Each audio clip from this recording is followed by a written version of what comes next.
வணக்கம். ஜிகேஎஸ்வி ரவிச்சந்திரன். இன்னைக்கு இந்த வீடியோவில் பார்க்க போகிறது எஃபிசியன்சி வர்சஸ் எஃபெக்டிவ்னஸ்.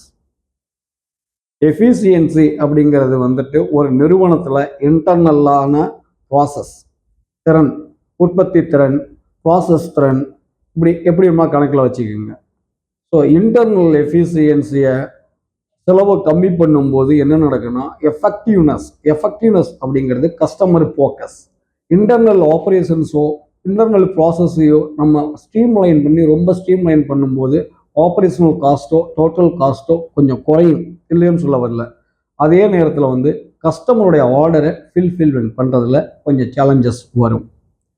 எஃபெக்டிவ்னஸ் நம்ம ஓவராக ஃபோக்கஸ் பண்ணால் கஸ்டமருக்கு மெயினாக கொடுத்து வச்சுட்டு எஃபெக்டிவ்னஸ் நம்ம ஃபோக்கஸ் பண்ணோம்னா எக்ஸஸாக செலவு வரும், ஸோ லாபத்தில் அடி வாங்கும்.